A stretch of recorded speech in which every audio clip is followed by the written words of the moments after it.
Bueno, buenos días a todos y todas. Espero que estén bien. El día de hoy vamos a empezar con otro tema. Espero que la jornada anterior haya sido muy interesante y hayan tomado notas, porque parte de eso también van a haber preguntas para el parcial, ¿verdad?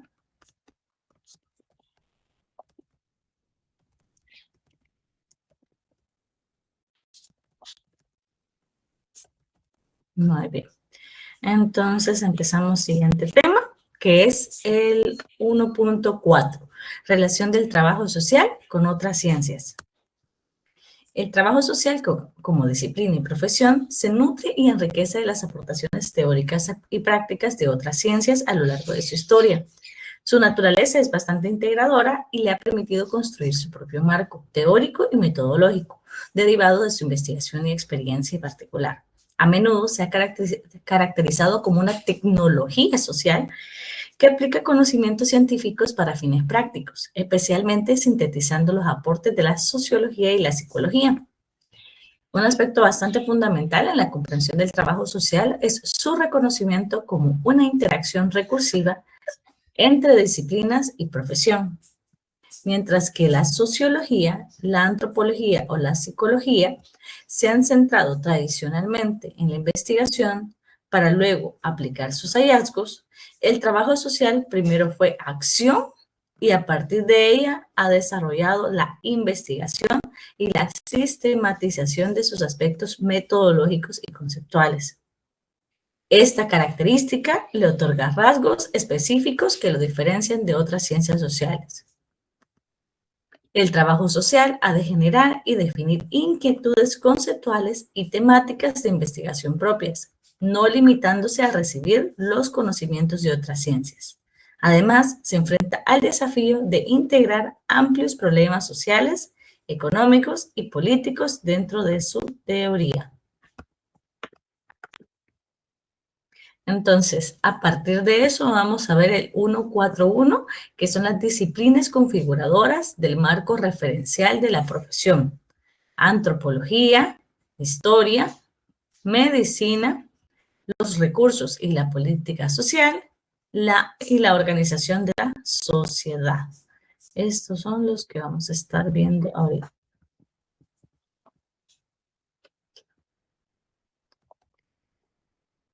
Para entender el trabajo social, imagina que es un edificio sólido y multifuncional. Sus paredes, su estructura no fueron construidas de la nada, sino que están cimentadas sobre pilares de otras disciplinas. Estas le han proporcionado el conocimiento, las herramientas y el contexto histórico necesario para hacer la profesión que soy, ¿verdad? Entonces, cuando hablamos de pilares, ¿verdad? Es la base de la profesión, ¿verdad? Es a partir de lo que se fue construyendo. Pero recordemos que lo que está mencionando es que las demás profesiones parten primero de una teoría y luego van a la práctica, y el trabajo social fue práctica y luego fue teoría, porque las personas lo iban desarrollando y a medida de eso se dieron cuenta que era necesario ya tecnificarlo, tener una base científica. Entonces, la primera relación es con la antropología, que esa sería como una lente para entender la cultura. La antropología es el pilar que da al trabajo social la capacidad de entender la diversidad humana. En un mundo globalizado y multicultural, no basta con ver los problemas. Es crucial entender la lógica cultural de cada grupo. Entonces, ¿qué nos aporta la antropología? Enseña a ir más allá de los juicios superficiales para comprender que las personas actúan como lo hacen.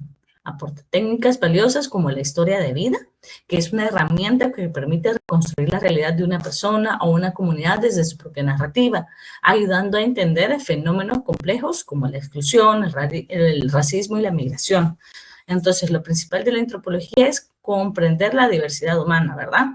No, no que tienen que ser de una forma en particular cada persona, sino que hay diferencias a partir de su cultura, del país en el que han crecido, la religión que practican, la política predominante que hay, ¿verdad? En ese lugar. Entonces, hay una lógica cultural de cada grupo, del cual explica del por qué hay ciertos comportamientos, tradiciones, costumbres, etcétera, que es importante reconocerlo. Por eso es que la antropología nos permite esa lente para entender en lo que estamos.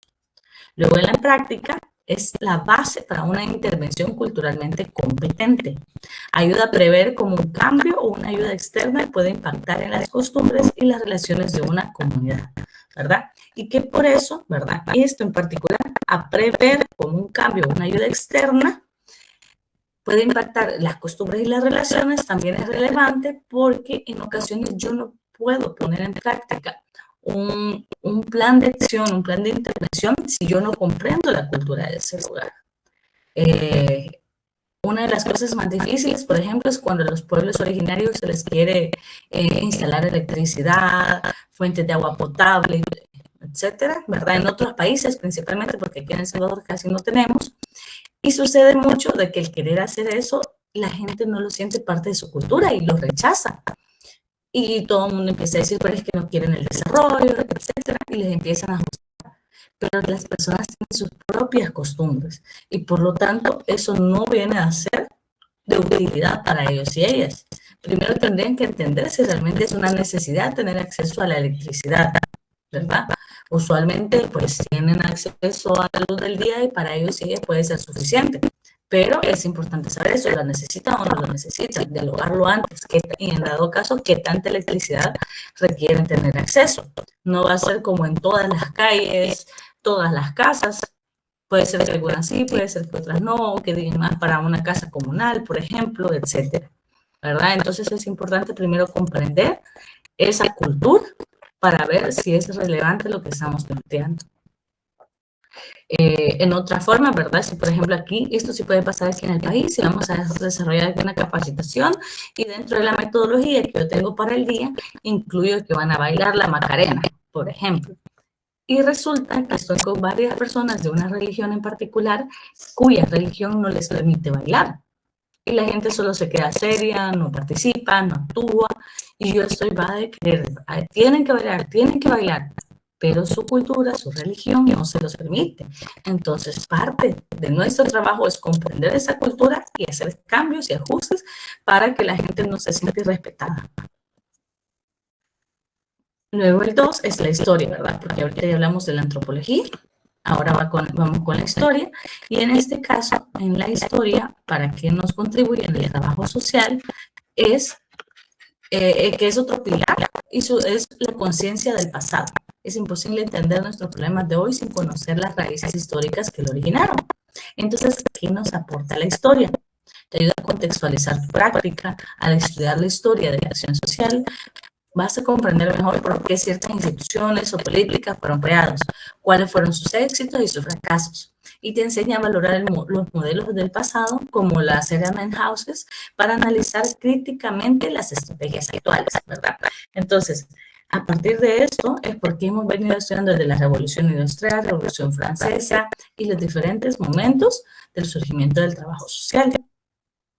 Y vean bien, ahí dice a comprender por cuáles fueron los éxitos, cuáles han sido los fracasos, ¿verdad? A valorar modelos del pasado.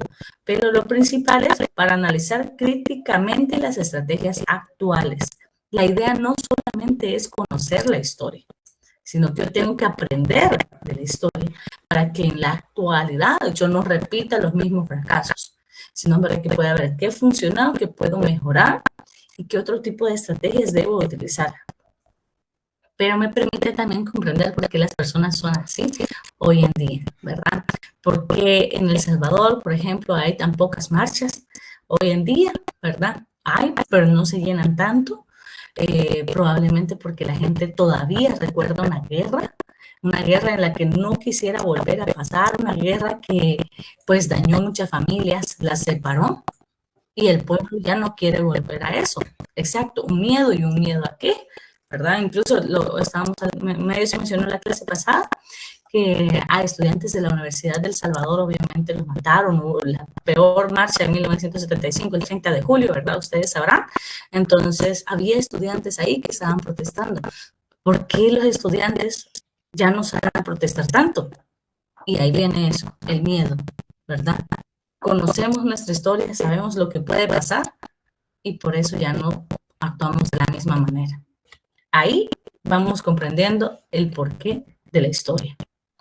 Y en la práctica, pues nos permite ver la profesión como un proceso evolutivo. A pesar de que el trabajo social ha existido por mucho tiempo, el rigor científico es una adquisición más reciente. La historia nos recuerda que la profesión siempre está en construcción y en constante adaptación, ¿verdad? Por eso es importante conocer esos diferentes momentos de la profesión y que, pues, obviamente puede seguir evolucionando. Luego tenemos la medicina, que es como un diagnóstico clínico al enfoque integral. Aquí era del diagnóstico clínico, disculpen. Aunque puede parecer sorprendente, la medicina fue uno de los primeros y más importantes pilares del trabajo social, especialmente en sus orígenes. Las primeras personas trabajadoras sociales a menudo se formaban en un contexto paramédico o trabajan en hospitales. ¿Y qué nos aporta entonces la medicina? Pues nos permitió adoptar ese modelo clínico del diagnóstico, porque en sus inicios el trabajo social de casos se centraba en un enfoque casi médico para identificar el problema en el individuo. Con el tiempo, esta influencia evolucionó hacia una comprensión más amplia de la condición biopsicosocial del paciente, ¿verdad? Aquí, pues, es precisamente eso, cuando hablamos de la metodología del trabajo social, en la clase anterior, ahí mencionábamos que se hace un diagnóstico. Entonces, eso viene de este pilar que es la medicina. Comprender, bueno, primero tengo que saber qué le pasa a la persona, ¿verdad? Entonces, para entender qué le pasa, tengo que hacer ese diagnóstico, pero hoy en día, aquí mencionan biopsicosocial. Son tres componentes. Bio es como lo biológico, lo psico nuestra mente y lo social es lo que tenemos en la cultura. Entonces, que obviamente tenemos que considerarlo todo para identificar cuál es la situación que está viviendo. Luego en la práctica, pues hoy en día la medicina y el trabajo social se suelen complementar. Mientras la medicina atiende la salud física, el trabajo social aborda el contexto social, familiar y comunitario que influye en el bienestar del paciente. El cuarto es la política social y los recursos, los cuales son un mapa y la caja de herramientas. Este pilar es fundamental para la práctica porque el trabajo social no actúa en el vacío. Su labor suele estar guiada por las prácticas sociales y los recursos disponibles. La política social es el marco legal y el mapa de ruta de la profesión. El trabajo social es, en esencia, un instrumento de la política social para garantizar los derechos y el bienestar de las personas ciudadanas, ¿verdad? Garantizar derechos. Aquí hablamos de derechos humanos. La persona profesional no solo implementa, sino que también es una experta que contribuye en su diseño, gestión y evaluación de las políticas. Eso es en la actualidad. Luego, en tema de los recursos, son las herramientas prácticas, instituciones, programas, fondos, servicios que el profesional utiliza para llevar a cabo su intervención.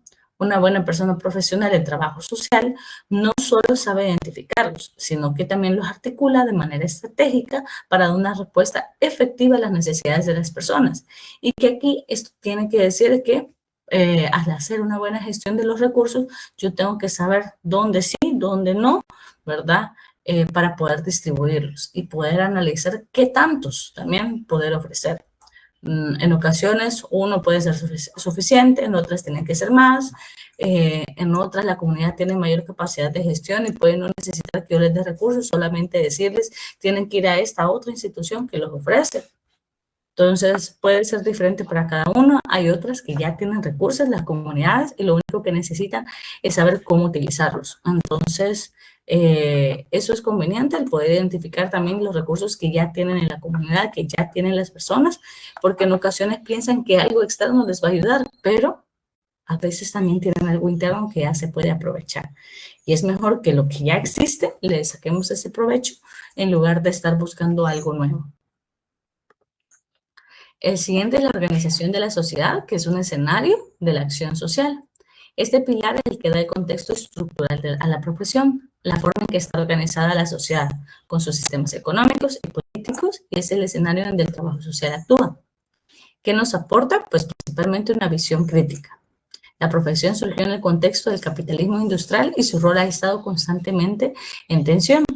¿Su propósito es adaptar a las personas al sistema o es promover la transformación de las estructuras que causan la desigualdad? ¿Verdad? Eso es la pregunta que eventualmente se hace el trabajo social durante su historia, ¿verdad? Porque en un principio era pues únicamente el asistencialismo. En la práctica, pues el trabajo social crítico analiza la realidad desde una perspectiva estructural, cuestionando el orden establecido y las explicaciones que culpan solo al individuo de sus problemas. De este modo, promueve la liberación y la emancipación de las personas para que logren la cohesión social, ¿verdad? Cohesión social es esa integración entre las diferentes personas y que haya como más paz. Es podernos, poder tener una buena relación entre la sociedad. ¿Alguien tiene alguna consulta? Antes de pasar al 142.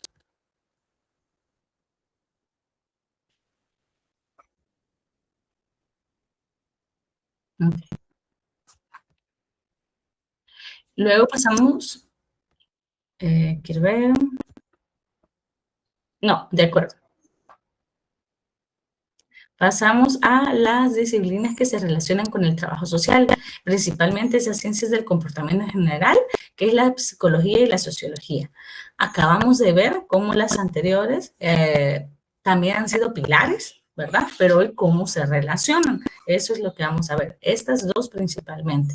Pero todas las demás han sido como la base. Entonces, a pesar de que la psicología y la sociología también son una base, aparte se relacionan. El trabajo social, pues es una disciplina que no actúa sola, sino que se nutre y dialoga constantemente con otras ciencias para comprender la complejidad humana y social. Entre las más importantes se encuentran las ciencias del comportamiento, que le proporcionan a la persona profesional las herramientas teóricas y metodológicas para entender y abordar los problemas sociales desde una perspectiva más profunda. Esta integración de saberes es lo que le permite a la profesión ir más allá de la mera ayuda para generar un cambio sostenible. Perdón, esa estaba de más.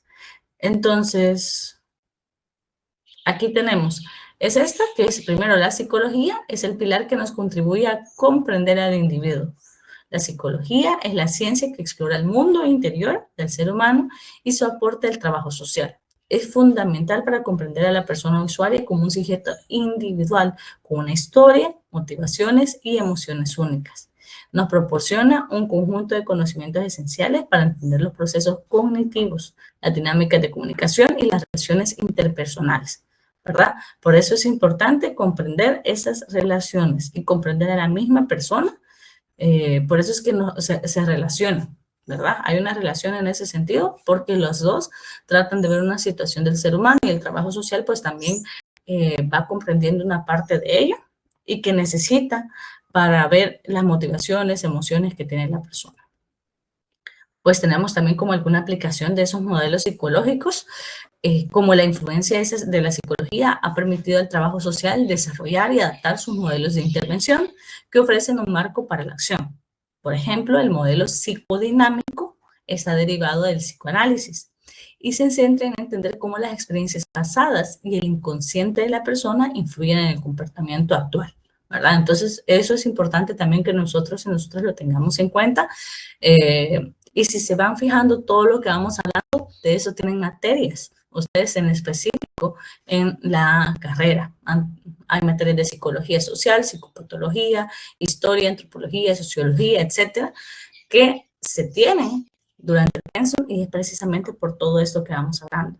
Lo más importante es que ustedes no consideren cada asignatura por separado, sino que puedan ver después la integración entre todo.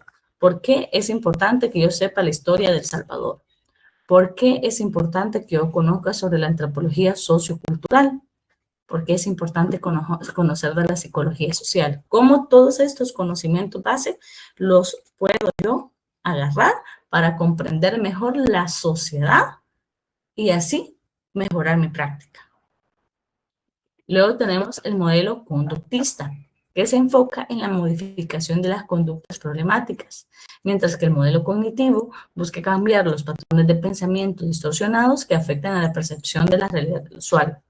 Por otro lado, el modelo sistémico es crucial porque ve a la persona no de una forma aislada, sino como parte de un sistema complejo que tiene la familia, amigos y comunidad, entendiendo que el problema de un individuo a menudo es un síntoma de una disfunción en el sistema, ¿verdad? Usualmente el tema del empleo, por ejemplo, que las personas no tengan un empleo no solo es que la persona no ha logrado encontrarlo, sino que tiene que ver con un tema del sistema en general en el cual vivimos nuestra sociedad. ¿Tendrá suficiente acceso a la educación esa persona? ¿Sabe cómo presentarse a las entrevistas? ¿No sabe cómo presentarse? ¿Hay suficiente empleo? ¿Hay empleos dignos o solamente los que no ofrecen salarios realmente para cubrir la canasta básica? Entonces, eso es lo que nos permite también el modelo sistémico comprender más allá. No solo es que la persona pues ya no quiere buscar trabajo, sino que hay razones por las cuales dejó de buscar trabajo. Luego tenemos la empatía como herramienta, que es la psicología que le ha enseñado al trabajo social la importancia de la empatía como una herramienta profesional. Le permite al trabajador y trabajadora social conectar emocionalmente con la persona usuaria, comprender su sufrimiento sin juzgarle y establecer una relación de confianza, lo cual es fundamental para una intervención exitosa. Recuerden que vimos también el tema de la empatía con la mayoría en expresión oral y escrita, y el tema de la empatía pues precisamente tiene que ver con poder conectar con las emociones de la otra persona, sentirlas, pero no quiere decir de que literalmente que solo porque la persona está triste y llorando yo también me voy a poner a llorar. No, hay un límite, ¿verdad? Seguimos siendo personas profesionales, es importante, la empatía nos permite comprender por qué la persona se siente de esa manera. Por ejemplo, que a un niño o una niña se puso a llorar porque se le cayó su sorbete, nosotros decimos, pero ¿por qué? Un sorbete no es una razón para llorar. Pero la empatía es precisamente comprender por qué ese sorbete era tan importante para ese niño o niña que se puso a llorar. Es la empatía. Para mí no tiene relevancia, pero para la otra persona sí. Yo tengo que saber por qué y comprenderlo, validar esas emociones. Luego, en cuanto a la sociología, es un pilar que contribuye a entender la estructura social. Mientras que la psicología se centra en el individuo, la sociología se enfoca en la estructura y el funcionamiento de la sociedad. Es un pilar que le permite al trabajador y trabajadora social ver el problema, no solo como una cuestión individual, sino como un fenómeno social que tiene causas y efectos en un contexto más amplio. Pues en temas de análisis, estructura y teorías clave, la sociología ofrece un análisis científico de los fenómenos sociales, como es la pobreza, la desigualdad y la migración. Estas teorías sociológicas son cruciales para comprender los fenómenos y los procesos sociales. Por ejemplo, tenemos la teoría funcionalista, que ve la sociedad como un sistema de partes interconectadas que trabajan en armonía. Y desde esta perspectiva, el trabajo social ve como una pieza clave para mantener el equilibrio social, ayudando a las personas a adaptarse al sistema. Esta parte en particular, que es la teoría funcionalista, hoy en día ya no la aplicamos tanto, ¿verdad? Depende mucho de la institución en la cual se esté trabajando. Podría llegar a aplicarse, pero hubo un momento del trabajo social que era precisamente esto, la función que cumplía, cuando surgieron en un inicio las políticas sociales. Esta era la función del trabajo social en particular. Adaptar a las personas a la sociedad para que pudieran seguir trabajando en condiciones deplorables. Luego tenemos la teoría del conflicto, que esta ha sido derivada de Marx, quien ve a la sociedad como un campo de lucha por el poder y los recursos. Para un trabajador o trabajadora social con esta visión, el objetivo no es adaptar al individuo, sino luchar contra las estructuras de poder que generan la opresión y la desigualdad, ¿verdad? Aquí ya tenemos algo diferente para el análisis y depende mucho también de qué teoría en general tenemos en nuestra mente, porque a partir de eso también direcciona nuestra forma de trabajo. Luego tenemos la teoría del interaccionismo simbólico, la cual se centra en cómo las personas ven la realidad a través de sus interacciones cotidianas y los significados que les dan. Esto es vital para entender las identidades, los roles sociales y los estigmas. La conciencia y el cambio que es la sociología le da a la persona profesional la capacidad de cuestionar el orden establecido y de ver más allá de la responsabilidad individual para abordar las injusticias sistémicas. Permite identificar cómo los factores estructurales, el sistema económico o las políticas gubernamentales perpetúan los problemas sociales. Esto por el compromiso del trabajador y la trabajadora social con la justicia social y la transformación de la sociedad. Estamos hablando, le permite identificar cómo los factores estructurales como el sistema económico y políticas gubernamentales perpetúan los problemas sociales. Es decir, si hoy en día, aunque todavía estamos trabajando en gobierno o cualquier situación, todavía las políticas gubernamentales pueden todas las problemáticas. Va a depender mucho del tipo de política social, el sistema económico en el cual vivimos, pero es probable que es importante siempre que pues estemos cuestionando en la medida de lo posible. Nuestro trabajo va a depender mucho de la vida que estamos intentando en ese lugar, pero la eléctrica no la dejamos atrás. Sea donde estemos trabajando, hay que criticarlo, porque la crítica no necesariamente tiene que ser destructiva, sino que es para comprender la realidad en la que estamos y qué es lo que estamos tratando. Y si es posible, de los márgenes de actuación, hacer algo diferente para no directamente nosotros perpetuando los problemas sociales, sino para actuar de una manera diferente en lo que yo pueda estar realizando. Entonces, sinergia del saber y el eje central es el trabajo social. La sinergia es una unión, un enlace, donde es un enlace fuerte. Entonces, en conclusión, el trabajo social integra la psicología para entender la complejidad del ser humano y la sociología para analizar la estructura de la sociedad. La verdadera fuerza de la relación reside en la síntesis de estos dos saberes. Una persona trabajadora social utiliza el lente psicológico para comprender el dolor y la resiliencia de la persona, y el lente sociológico para colocar ese dolor en un contexto más amplio de la desigualdad y opresión, porque esto tiene que ver con la sociedad en general.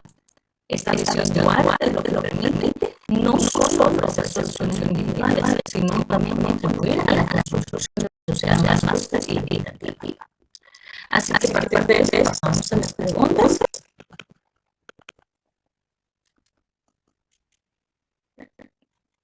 Gloria Yana Quintanilla.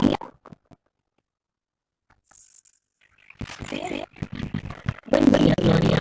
La primera pregunta es para ti, donde esto afirma que la antropología proporciona el trabajo social, la lente para entender la cultura y la historia es la brújula para no perder el rumbo. Elige una problemática social actual en El Salvador, ya sea migración o violencia de género, por ejemplo, y explica cómo utilizarías la antropología y la historia para hacer un diagnóstico más integral. ¿Qué información científica buscarías para comprender las causas y diseñar la intervención más efectiva? Para eso tienes tiempo de escribir, ¿verdad? Voy a, nada más para que tomes en cuenta, esta es su pregunta, dedíquele el tiempo y también se la voy a dar más. Mira, visual. Ok. Gracias. Sí. Ok. La misma pregunta es la primera, que tiene que ver con la antropología y la historia. Tienes tiempo para estar escribiendo, ¿verdad? Bueno, vamos a leer las otras preguntas, pero analízala y es tuya. ¿De acuerdo?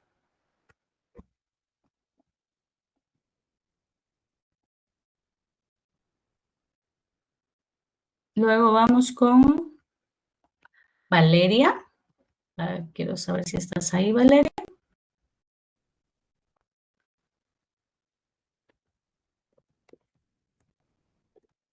Muy bien, Valeria. Gracias.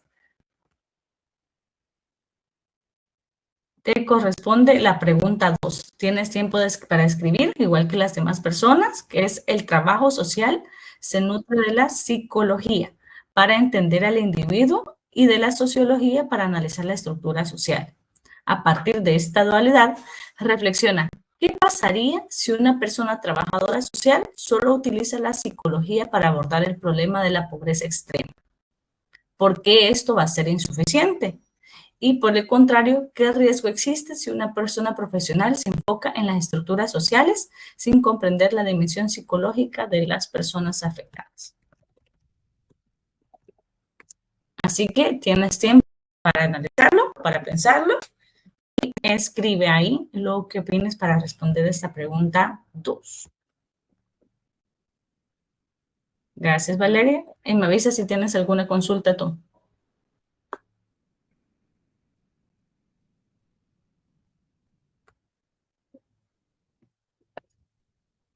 Veamos.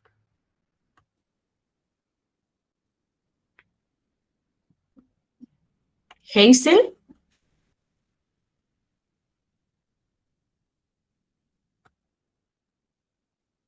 Hazel Milena.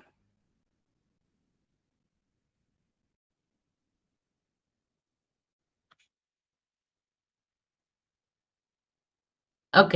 Muy bien, Hazel. Misma pregunta que Valeria. La pregunta 2.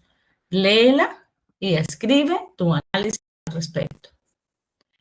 Las y los demás también pueden escribir sobre la pregunta que les parezca, principalmente delegado a algunas personas para promover la participación. Así que tenemos unos minutos para analizarlas y que me manden sus respuestas. Solo me dicen si es pregunta 1 o pregunta 2, por favor.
Se me olvidó iniciar la grabación y nadie me recordó. Así que bueno, la grabación empieza en estos momentos.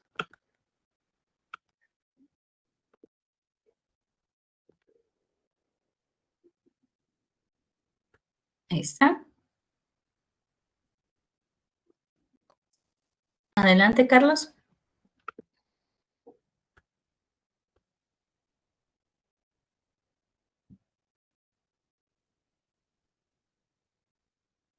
Sí.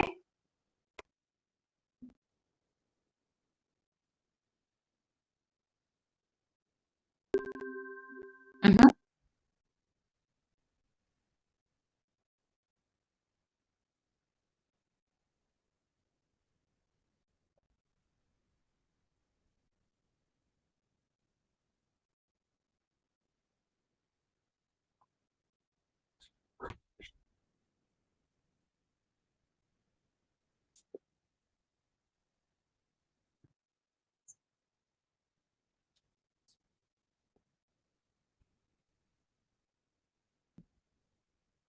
ujú.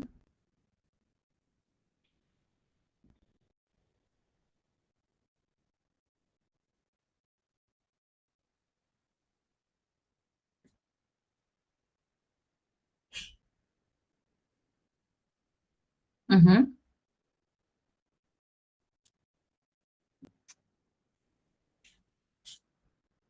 Ajá.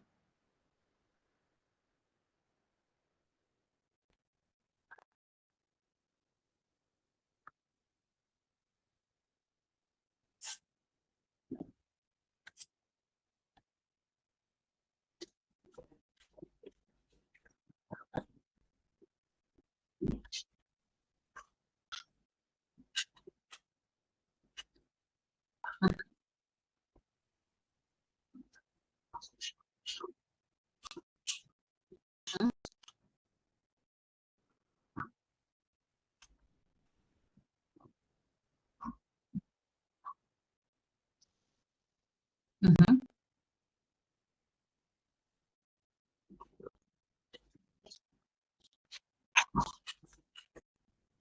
Gracias, Carlos. Lo vamos a reflexionar después, por si acaso alguien más eh, tiene sobre la misma pregunta. Adelante, Vania.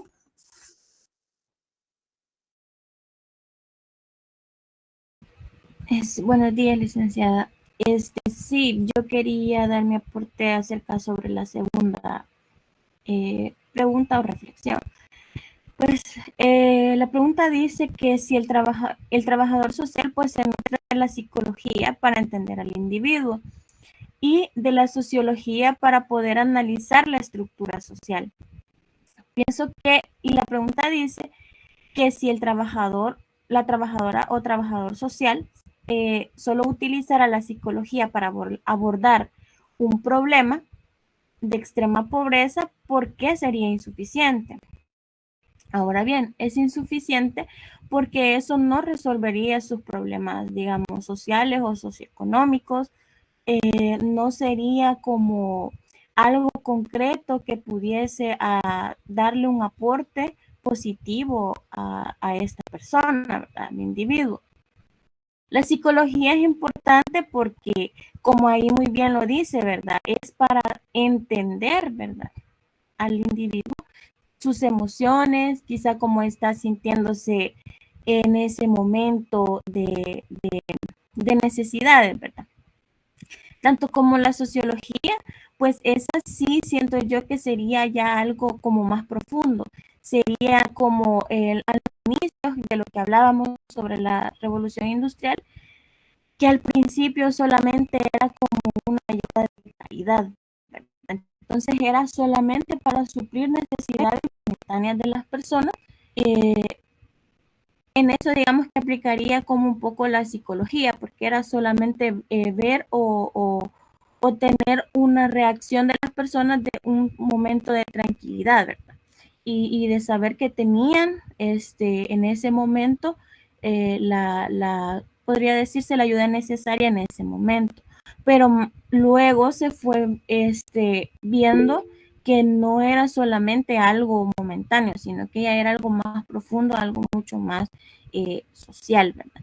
Entonces pienso yo que las dos cosas se complementan, no podría usarse no solo la psicología ni solo la sociología, porque entonces siento yo que se perdería como un poco la empatía al solo dejarse regir por lo que es la sociología, que sería en este caso, pues abordar los problemas sociales de los individuos, ¿verdad? Siento que ambas juegan un papel muy importante.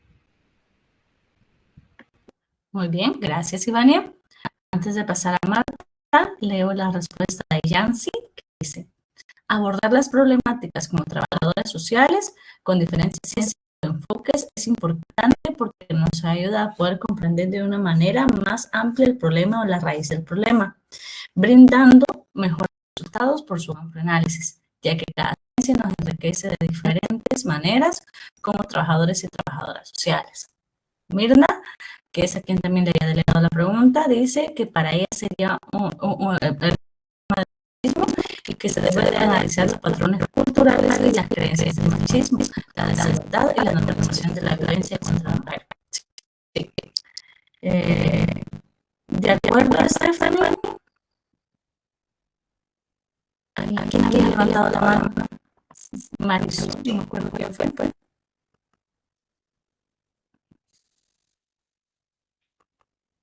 Bueno, si alguien quiere hablar, puede volver a levantar. No me acuerdo si fue Brenda que estaba leyendo también sus respuestas.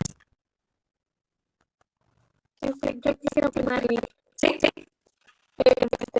bueno, creo que la primera, una de las problemáticas sociales hoy en día, creo que sería en cuanto a la comunidad LGBTQ, porque, o sea, si no me equivoco, una de las primeras cosas que hizo el gobierno actual, dijo que también en una entrevista, ¿verdad?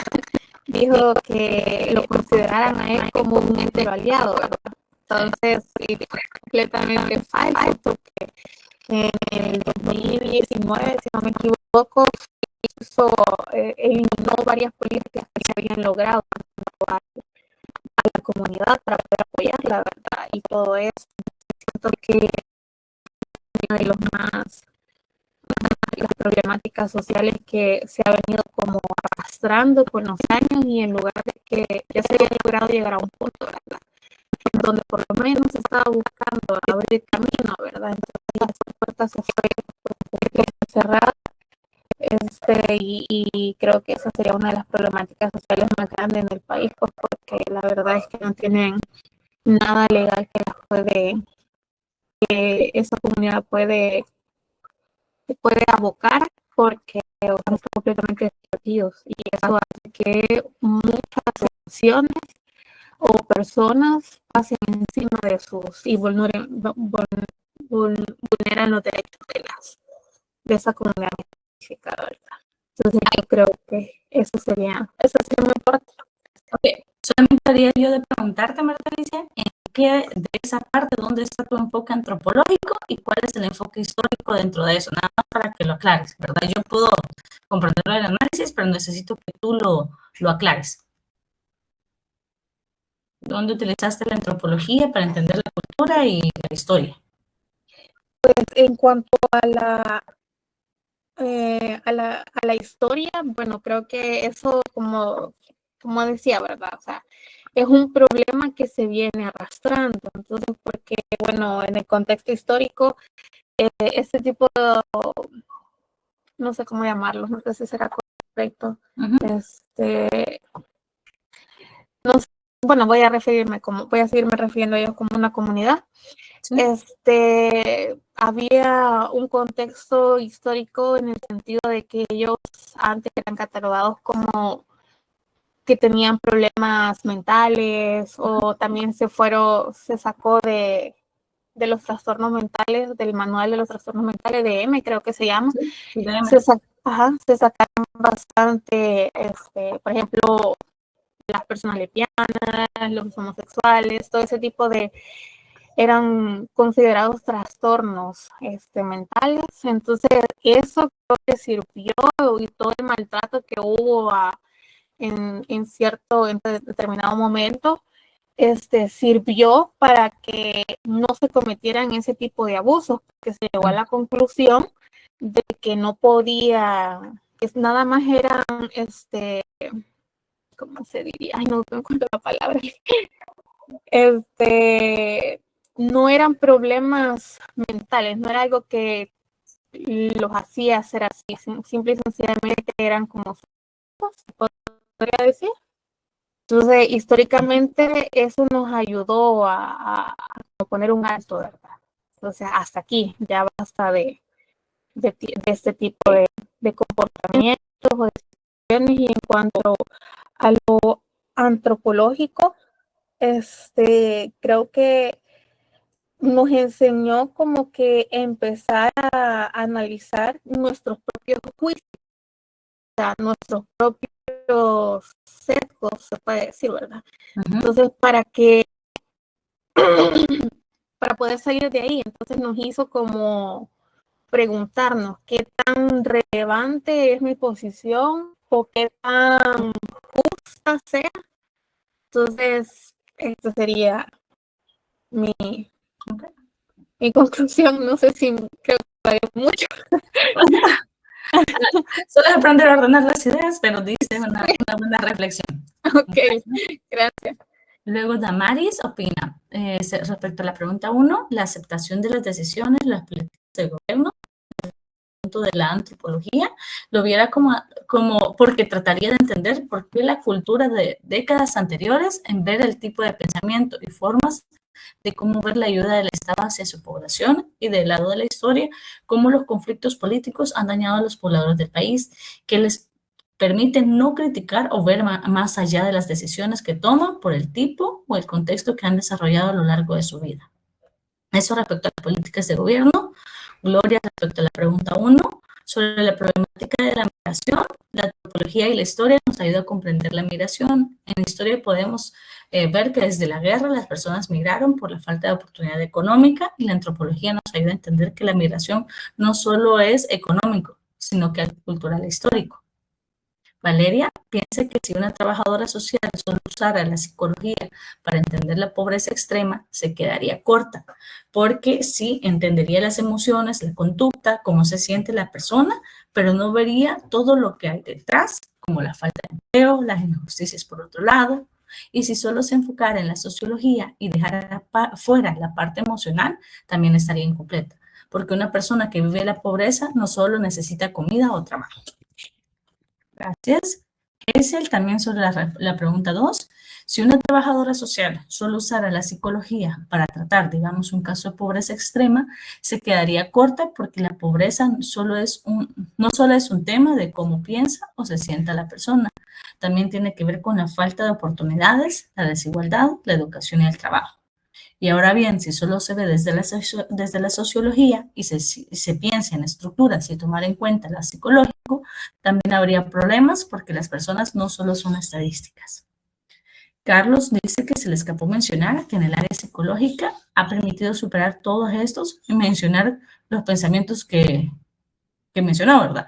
También se puede reconocer las emociones como un cambio. El trabajo social funciona como una brújula porque ayuda a lograr comprender las diversas problemáticas como pobreza, violencia y migración.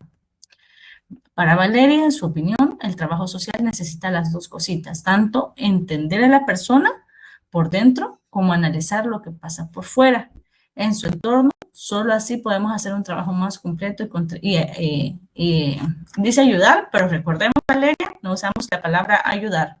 Decimos contribuir, ¿verdad? Fortalecer, empoderar, etcétera. Gloria, ya que al migrar puede ser por diferentes causas, ya sea por valores, es porque se piensa en una vida mejor. Prácticas familiares, por ejemplo, las remesas, y por ello la antropología y la historia nos ayuda a visualizar diferentes causas.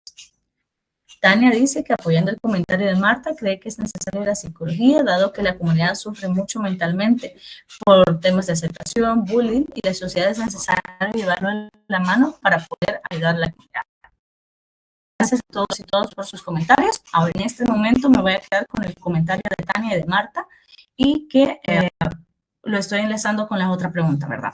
En este caso, ¿verdad? Ustedes estaban hablando del tema de la comunidad LGTBI y que hubo un momento en el cual se veía únicamente como un trastorno, una enfermedad. En ese entonces es cuando la sociedad se había quedado solo con la psicología, ¿verdad?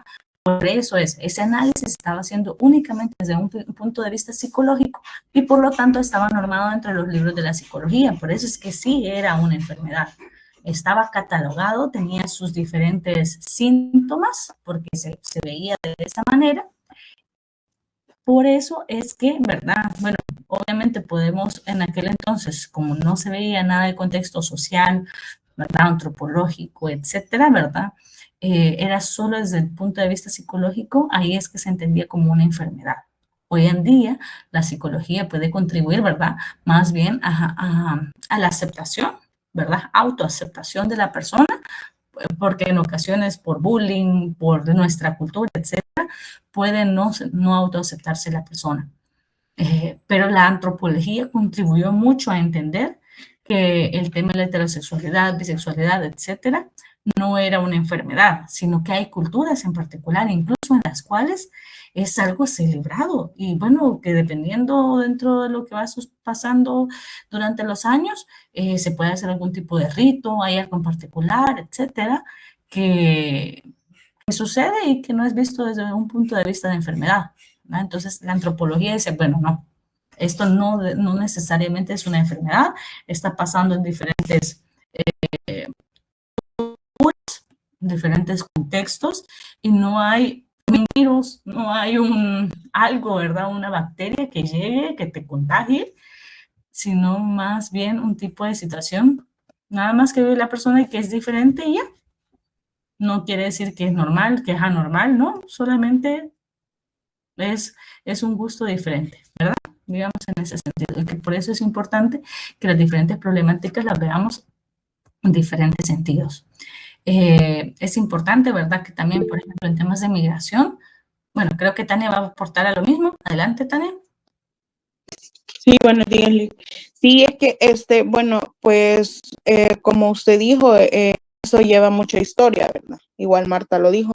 Entonces, aún en el tiempo actual que estamos en otros tiempos, no como en los de antes, que ya se ve, o sea, muchas cosas diferentes y hay muchas personas que lo aceptan, pero otras que todavía siguen, o sea, siempre siguen haciendo como bullying, no hay aceptación, hay así como, ay, no, es que vos no, porque, o hablan con otras personas, enfrente de ellos, y eso, o sea, a eso es a lo que yo voy, de que psicológicamente la persona se siente mal.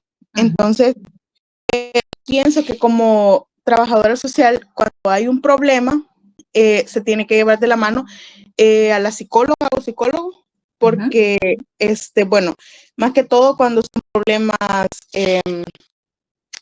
¿cómo le podría decir? Con niños o, por ejemplo, de la comunidad, porque se sabe que se necesita psicológicamente,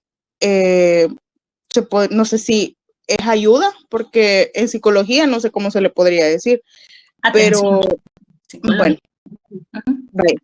Eso. Entonces, hay mucha gente que, bueno, es un poco ignorante y sí sigue, o sea, haciéndole bullying a las personas así. Igual acá en El Salvador, el presidente cuando iba a entrar como presidente dijo que iba a aceptar a las personas de la comunidad, que iba a aceptar el matrimonio así entre el mismo sexo, y después o sea, dijo que no, que él no aceptaba eso. Entonces siento que es bien feo que jueguen con las personas porque no es justo. Acuérdense que, o sea, los gustos de cada quien son de ellos, pues, y nadie lo puede. Entonces siento que no está bien. Y por eso se necesita, o sea, pienso que siempre se tiene que llevar de la mano atención psicológica. Ok, gracias, Tania. La verdad es que va a depender mucho del tipo de situación. Hay personas que no les impacta tanto. Hay personas en las que sí, el tipo de bullying, porque depende mucho de la red de apoyo que tengan, la familia en la cual estén creciendo, puede llegar a ser necesario, ¿no? Hay quienes que nunca les hicieron bullying o ha sido muy mínimo, ¿verdad? Va a depender mucho del tipo de situación, pero precisamente por todo lo que mencionas, ahí es importante el tema antropológico y sociológico.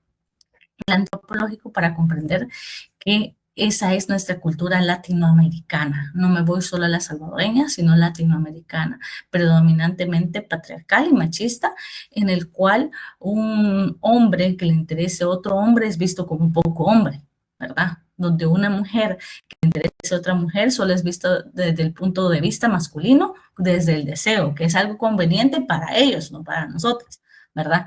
En ese sentido, eso es... ahí viene como el comprender del por qué las personas siguen pensando como lo están haciendo, lo cual está relacionado también a la religión, porque la religión, no, o la mayoría de las religiones no lo ven como algo positivo. Entonces, primero, es importante comprender el por qué las personas piensan de esa manera, no juzgarlas porque no es que quieran pensar de esa manera, sino que les educaron en que no está bien ser homosexual, bisexual, transexual, etcétera. Esa ha sido la forma en que les han educado. Entonces, cuando estemos trabajando, si nosotros vemos que alguien está haciendo algún tipo de discriminación, primero es comprender desde un punto de vista cultural por qué la persona opina de esa manera. ¿Cuál ha sido su contexto? Y luego implica ver, bueno, como les he dicho, yo lo hago desde un enfoque de derechos. No importa si estoy de acuerdo o no estoy de acuerdo con su forma de vivir de su sexualidad, pero sigue siendo una persona con derechos y por lo tanto tiene derecho al respeto. Porque seamos sinceros y sinceras, una persona muy religiosa que realmente considera que es pecado que una persona quiera cambiar su sexo o que quiera casarse con una persona de su mismo sexo, pues eso es pecado. Y no vamos a sacar a la persona de esa mentalidad por más que queramos. O sea, en temas religiosos muy pocas personas se meten. Entonces, ¿qué es lo que hacemos? Verlo desde otro punto de vista. Es un derecho, ¿verdad? Y sea como sea, tiene derecho a ese respeto, a que yo no la trate mal, a que pues sigamos conviviendo, vive en mi comunidad, está aquí en mi clase, ¿verdad? Por ejemplo, no, eso no importa. Y de hecho, ni siquiera yo tengo el derecho a estarle preguntando, ¿te gusta una mujer? ¿Te gusta un hombre? Es su vida personal. Y listo, ¿verdad? Entonces, eso es importante como que también lo analicemos, porque es nuestra cultura. Usualmente la educación a lo largo de nuestra vida es lo que nos permite ir cambiando esa mentalidad. Pero cuando una persona realmente no quiere, es que no podemos hacer nada. No quiere cambiar su mente y listo, ¿verdad? Entonces va también nuestro respeto desde los trabajadores y trabajadoras sociales, entender el por qué la persona mantiene esa mentalidad y luego también desde el punto de vista sociológico, pues nuestra sociedad, ¿verdad? En este sentido del por qué el presidente Nayib Bukele decidió mantener una postura más conservadora, es porque nuestra cultura, ¿verdad? Cuando es en temas antropológicos, es más conservadora, ¿verdad? Entonces, y religiosa. Entonces, desde la sociología, para poder mantener el poder en el cual está presente, para poder perpetuarlo, para poder, que las personas, pues obviamente, estuvieran estando de acuerdo con él en su mayoría, él decide ya no apoyar a los grupos de minoría, ¿verdad? Ya no apoyar el tema de la diversidad sexual por un tema sociológico, ¿verdad? Necesita mantener el poder económico, poder político y los distintos tipos de poderes y sabe que se apoya a la diversidad sexual sin importar si su opinión personal sea que realmente él está de acuerdo, ¿verdad? Y que considera que realmente es un derecho, que no es un pecado, que no importa, o sea, de él no importa nada, simplemente son personas, pero él necesita el poder. Entonces, para poder perpetuarlo, tiene que mantener ese punto de vista de forma general. Puede que tenga amistades que son parte de la diversidad sexual y que él trabaje súper bien con ellos y ellas, pero como presidente, en ese rol, en un país tan conservador como el nuestro, tan religioso como el nuestro, él no puede mostrarse de esa manera. Entonces, eso es lo que nos ayuda a comprender del por qué lo hace.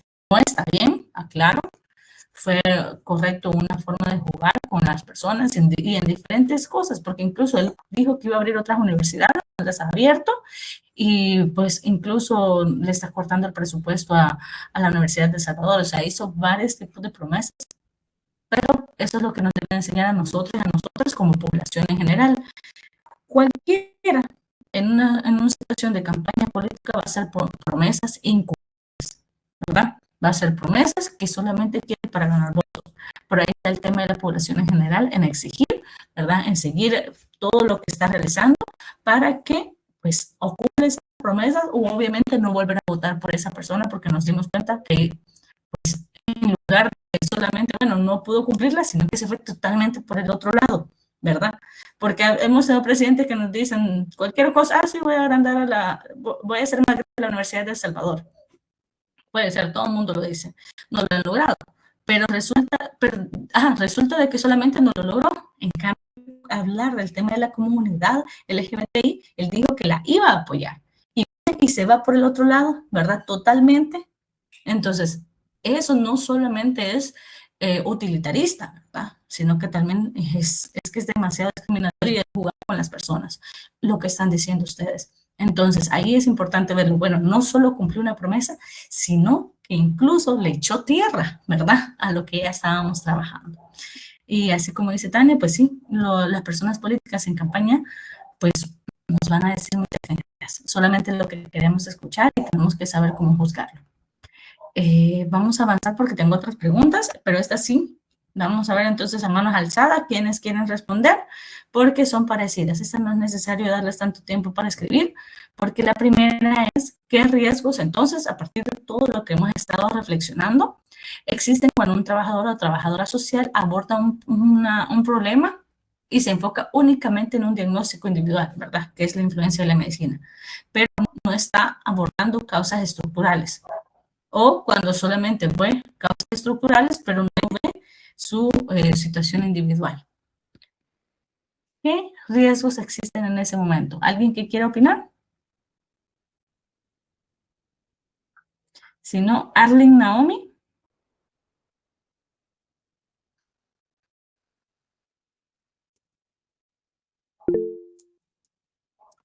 Ahorita, Ivania, solo quiero ver si Arlene está. Ok, Arlene, ¿puedes escribir o abrir el micrófono para opinar sobre esta primera pregunta? ¿Qué riesgos existen cuando abordamos un problema solo desde un diagnóstico individual y no estamos tomando en cuenta causas estructurales, o cuando tomamos en cuenta solo causas estructurales sin tomar en cuenta el diagnóstico individual?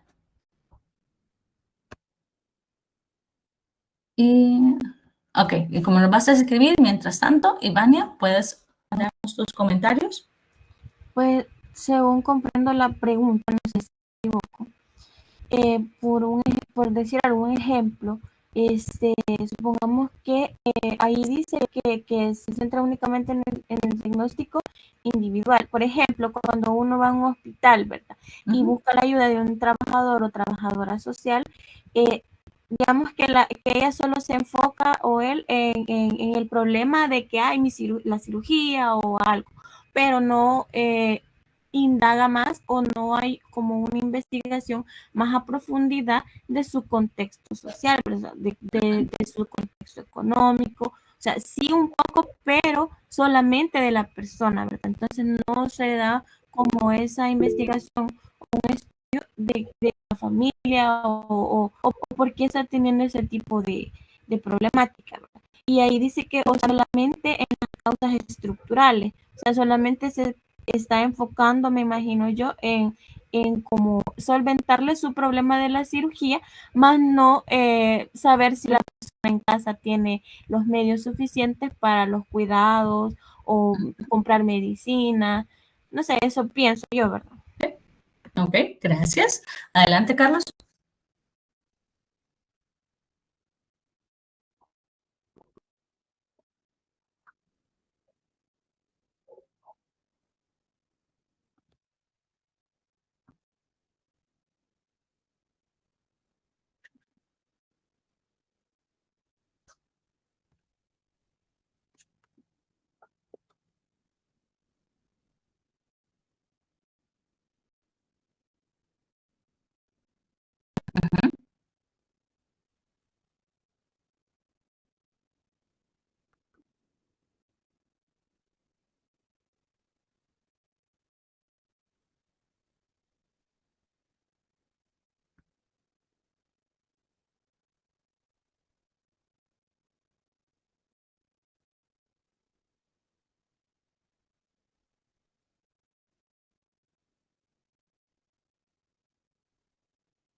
Gracias, Carlos. Vamos a esperar de ahí la respuesta nada más de Arlene. Solo una cuestión, perdón, solo una cuestión, licenciada. Ahí en la segunda decía que cómo puede el profesional equilibrar el rigor científico, ¿verdad?, en las disciplinas en su dimensión humanística y ética. Mi pregunta, tengo una duda. Su dimensión humanística sería como su moral, ¿verdad? Por un ejemplo, lo que mi moral me dice y lo que debo hacer como un profesional. No, el tema humanista es diferente a la moral, porque la moral y la ética tienen como más relación pero usualmente la moral tiene que ver con mis principios y creencias a nivel individual. Y como profesional yo no puedo poner en práctica mi moral, ¿verdad? Porque usualmente, por ejemplo, mi moral dentro de eso es inmoral que a la persona le guste a alguien de su mismo sexo, ¿verdad? Ese es el tema de la moralidad, ¿verdad? Pero la dimensión humanística tiene que ver con recordar que somos seres humanos, todos somos robots, son personas que se equivocan, son personas con derechos, ¿verdad? En este sentido. Vamos a profundizar un poquito más cuando veamos la pregunta, pero es esa parte, ¿verdad? De que es que no es algo que puede salir perfecto, hay derechos y hay una parte ética dentro de lo que estamos trabajando, ¿verdad? Pero dentro de lo ético hay que recordar lo humano, ¿verdad? Entonces es para aprender a equilibrarlo un poco. Ya vamos a llegar. Gracias. Voy a leer algunas respuestas porque aquí tenía la de Arlene Naomi que iba a responder, que dice que si el trabajador social sí se enfoca en diagnóstico individual, se reduce a un problema clínico y se desconecta a la persona desde su contexto. Pero si nos centramos solo en lo estructural, corre peligro de igualmente en generalizar y despersonalizar el caso. Me gusta mucho ese análisis porque dice despersonalizar el caso, ¿verdad? Creo que tiene como mucho sentido y por eso es que nos recuerda mucho que es importante ver todos los enfoques. En cuanto a Vanessa, nos menciona que si un trabajador social solo ve el aspecto individual, corre el riesgo de olvidar las causas sociales del problema. Y si solo se enfoca en la estructura, deja de lado la realidad personal de cada afectado. Por eso lo ideal es equilibrar el conocimiento científico con una mirada humana y ética y recordando que no tratamos con casos, sino con personas, ¿verdad? Ajá, esa parte que dice Vanessa, que corremos el riesgo de olvidar causas sociales. Eso también es relevante porque todo tiene relación, ¿verdad? No hay que verlo como una parte separada, sino que más bien parte de un todo. Entonces, en este sentido, ¿verdad? Lo único que están haciendo es recordarnos como todo se relaciona y que va a depender mucho de ustedes, que las dudas que las enlacen y no queden como ponen en el lado y no, no sé qué otras dudas están en estos momentos, si deben probar. Entonces, estas dudas que llevan, también tienen una forma de que se diseñó de esta manera diferente. Entonces, ustedes cómo me pueden los pensarlos también en las diferentes asignaturas. Entonces, en este caso, muy bien, la lógica y salud pública, si tenemos lógica, la lógica esa no sirve mucho para el razonamiento, para lo hacemos en práctica, porque es importante de hacer algún tipo de actividades o un plan o una formación, etcétera, la lógica nos puede mucho a guiar, ¿verdad? Y de por qué algo debe hacerse de cierta manera. Las pues obviamente que estamos viendo que para comprender una realidad de las personas es importante conocer las diferentes partes y uno de ellos es la salud. Temas de epistemología, pues tenemos que comprender también el mismo trabajo social porque es epistemología del trabajo social, igual que introducción al trabajo social. Estamos yendo a su raíz, a qué es, de dónde viene y cómo lo ponemos en práctica. Estadística, pues obviamente tenemos que aprender sobre datos, no sé, probablemente que pensar en números en esta asignatura, pero hay de todo, ¿verdad? Perdón, en esta carrera. Tenemos de todo un poco, pero la estadística también es necesaria porque nos permite hacer como un análisis más completo, ¿verdad? Como estamos hablando aquí, no es que nos vamos a quedar solamente con números, sino que nos da una tendencia en particular de algo para que lo podamos poner en práctica. Entonces, la segunda pregunta dice, ¿cómo puede el profesional del trabajo social equilibrar el rigor científico que le aportan estas disciplinas con su dimensión humanística y ética para no reducir a la persona a un caso clínico ni a un simple fenómeno social? Ya voy a leer una respuesta que está ahí, pero quería ver si está Daniela Argentina.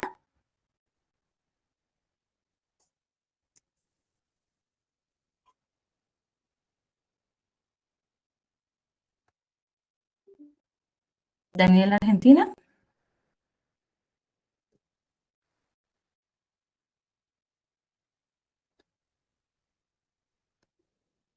Daniela María Guardado.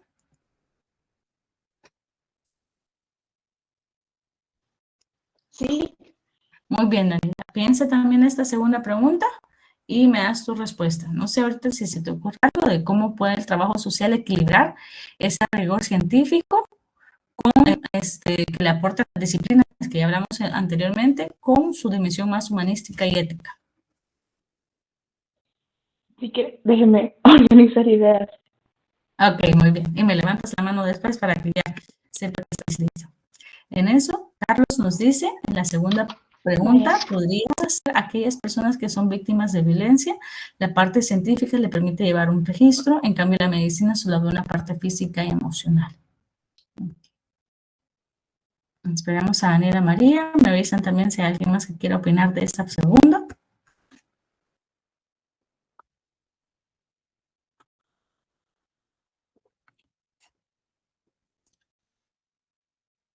Adelante, Ivania. Tengo una duda, bueno, una pregunta, licenciada, con respecto a lo que mencionaba el compañero Carlos. ¿Se podría poner, por ejemplo, eso, digamos, violencia sexual? Pero de verlo del otro lado, ¿verdad? No estar con la víctima, sino con la persona que cometió el hecho. Ahí aplicaría la dimensión humanística y lo ético. Ok, entonces ahí va a depender mucho de la institución en la cual estamos trabajando, pero digamos, el rigor científico, usualmente lo científico tiene que ver con un método de hacer las cosas, ¿verdad?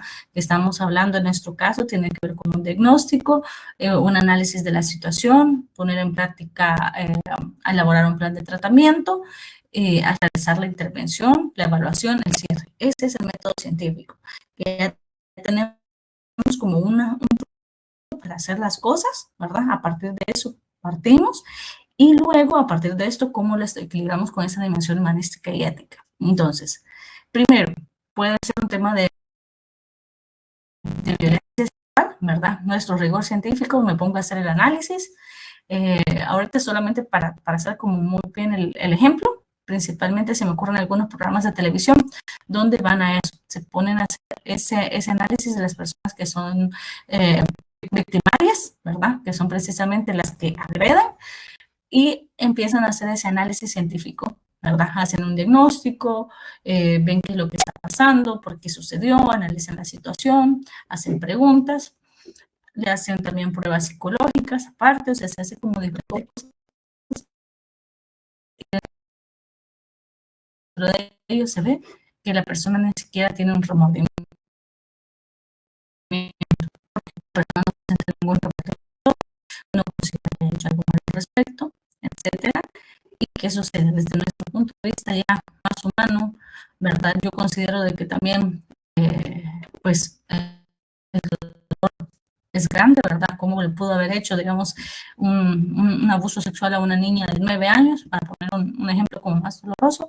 Y en ese caso decimos, ¿cómo lo hizo? Y si me pongo más yo desde mi punto de vista a nivel personal, pues puedo no redactar muy bien un informe o puedo llegar a querer incluso agredirle a esa persona por considerar de que no debió haber hecho eso y cómo es que puede ni siquiera sentir remordimiento y parecerle que está bien, ¿verdad? Pero desde un punto de vista, uniéndolo los dos, humanística y ético, pues la persona en ocasiones puede no tener la responsabilidad del todo de eso, sino el entorno en el cual creció.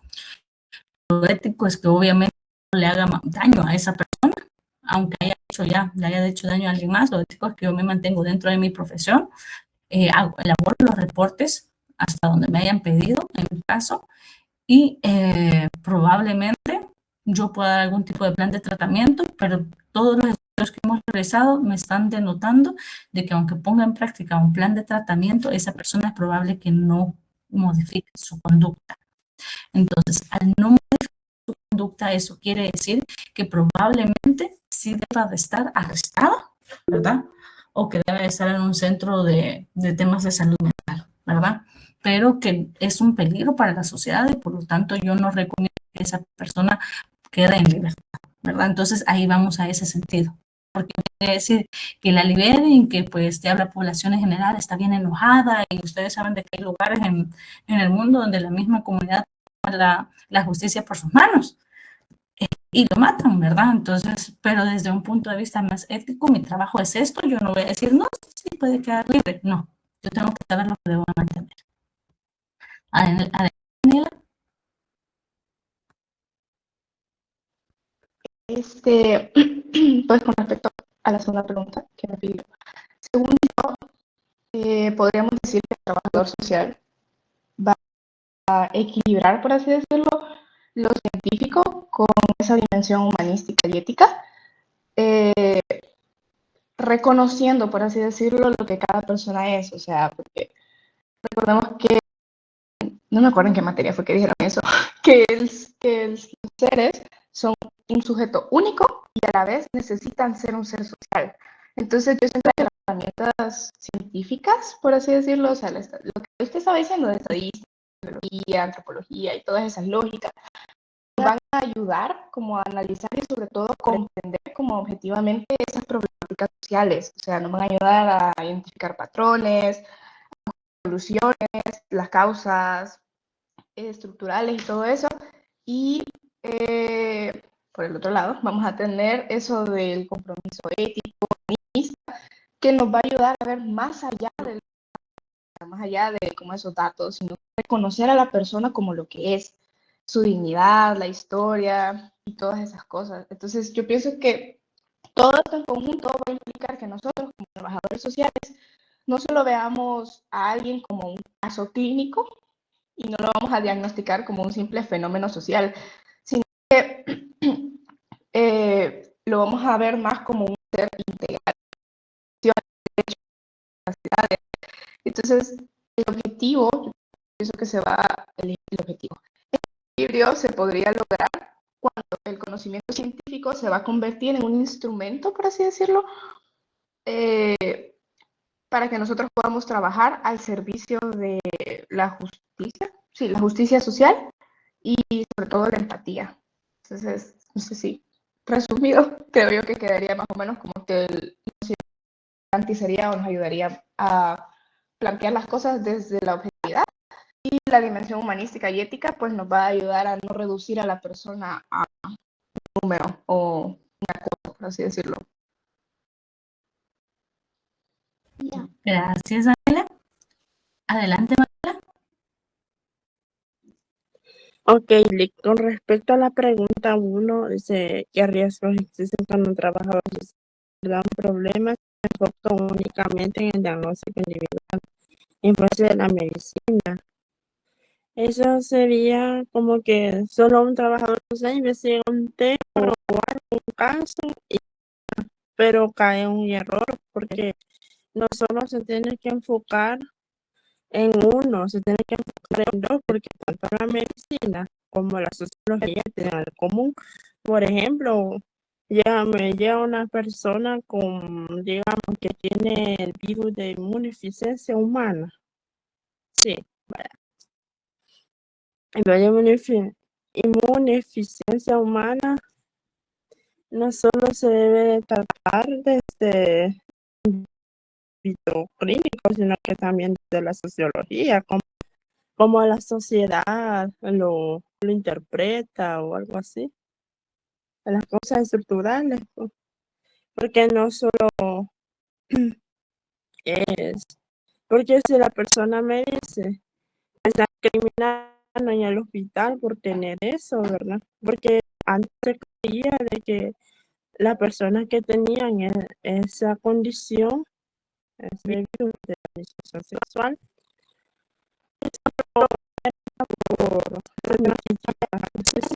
de los mitos por compartir una cuchara, por darle un beso a una persona o viceversa, o compartir objetos, cosas así. Pero en lo clínico ya es algo muy diferente. Sería complementar los dos, porque los dos se complementan. Sino que caso sería, ¿verdad?, abordar ese tema. No sé si me di un poquito a entender o tengo un error, no sé.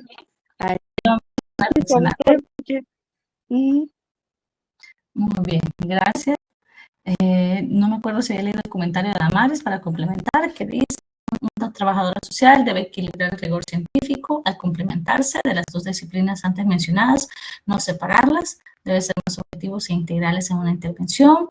El trabajo social se complementa de todas estas disciplinas y no se puede enfocar solo en un enfoque, ¿verdad? Entonces, hablamos esto en el sentido que, vaya, precisamente también de lo que hablábamos, un rigor científico sigue un paso a paso, pero todo lo que estamos abordando a partir de ese punto de vista ya humanística y ético, pues obviamente no vamos a verlo solo como anteriormente creo que decía Vanessa, no solamente es un caso, sino que es una persona. Entonces, obviamente no es solo un experimento, digamos que a través de la historia podrán haber visto que por el tema científico habrán priorizado y habrán hecho experimentos la mayoría de veces con personas negras, afroamericanas, afrodescendientes y no africanas, de una sola vez, y hacían sus experimentos por el tema de ese rigor científico. Necesito tener esos resultados, ¿verdad? Ahí también. Y luego en fenómenos sociales solamente es como estudiar y ver qué es lo que está pasando en nuestra actualidad. Y me quedo con eso. Solamente ese es el fenómeno de la migración. Y listo.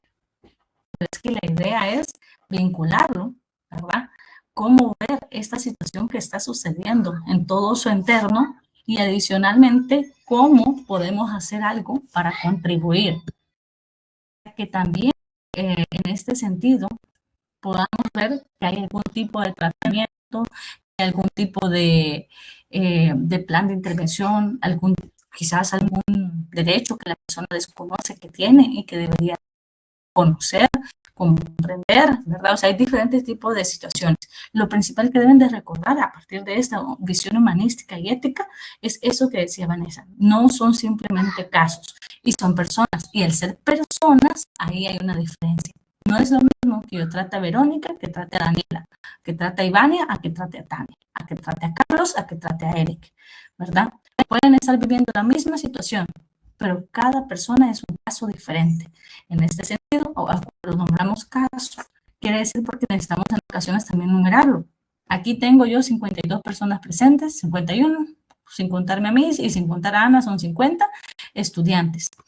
En este caso, yo tengo realmente 70 personas inscritas, faltan 20. Entonces, aprenderme los nombres de 70 personas es un poco complicado, pero dentro de ello, entonces, imagínense cuando ustedes estén viendo casos en un juzgado, en un hospital, etcétera, donde sea que estén, y todos los meses le van a llegar mínimo 20 casos.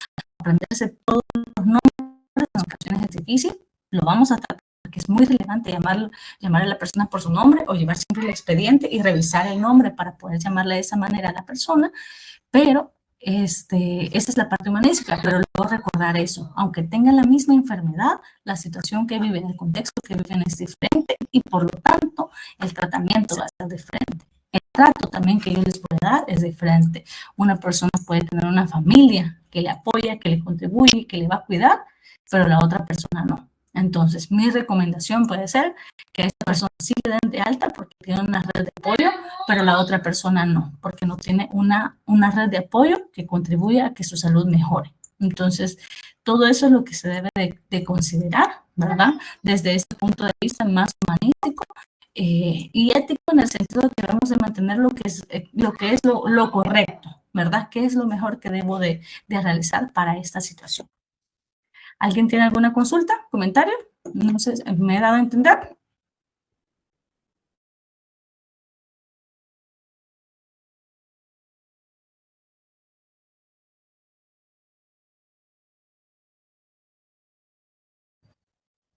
Ok, ¿todo claro? Sí, Muy bien. Entonces, nada más para que eso lo estén recordando, tenerlo ahí presente, siempre diapositivas para que lo vayan recordando. En este sentido, nada más recordar que se entrega el material el viernes y que si alguien quiere revisión me lo debe mandar por correo a más tardar el 10, miércoles, ¿verdad? Por si quieren mandar antes. El viernes se entrega antes de las 5 de la tarde. El miércoles deben decirme si quieren asesoría el viernes para alguna revisión ahí. Los documentos los hago únicamente por correo, ahí deben de escribirme para poder mandarles comentarios, ¿verdad? Y pues obviamente se los voy a mandar en el momento que pueda revisarlo, porque pues así como ustedes tienen otras clases, yo también tengo otros trabajos, entonces no puedo responder en ocasiones de momento, sino es en el momento disponible para ello. Luego nada más comentarles, ¿verdad? Esa se entrega el 12, luego tenemos otro trabajo que se entrega el 3 de octubre y precisamente en esa semana, el 29 y 1, lo que van a tener es el primer parcial. El primer parcial va a ser en equipos, pero no sé si se recordará que les mencioné que íbamos a tener el primero que va a ser así, grupal. Es el primer parcial grupal y van a venir varias preguntas. Entonces, como es grupal, poder hacerlo aquí en clase es un poco complicado, ¿verdad? Para el tema de división de equipos y porque deben de buscar información. Ese va a estar para entonces, no hay clase porque el parcial lo van a estar resolviendo en ese horario, porque eso quiere decir de que nadie va a tener excusa de que no puede participar, no me pude conectar, no puede estar, no hay excusa, ¿verdad? Entonces, los equipos se dejan, ¿verdad? Van a ser para los mismos equipos y ustedes lo que deben de hacer ahí, ya saben, es me tienen que dar únicamente los nombres de las personas que sí contribuyeron para poder tenerlo. Al ser 2 días de clases y 3 días en total, así, según calendario, pues tienen que poder completarlo. Dentro de las preguntas puede haber algunas muy puntuales, igual que estas. Entonces, obviamente yo voy a poder anotar si están escribiendo lo mismo que otro equipo, si están escribiendo su propio análisis. Y la idea también es para poder mejorar el aprendizaje en este caso. El primero es de esta manera porque hemos visto mucha historia y hay mucho análisis que hacer, ¿verdad? Por eso lo dejo para llevar, ¿verdad? Pero nada más para que eso lo tengan presente. 29 de septiembre, 1 de octubre, es parcial. Tienen precisamente, como ustedes ya tienen las horas dedicadas para la clase, pues la van a dedicar para hacer ese parcial en equipos. Ustedes se tienen que poner de acuerdo. Sí, los 2 días, Carlos, pero digamos que yo subo el parcial para que esté listo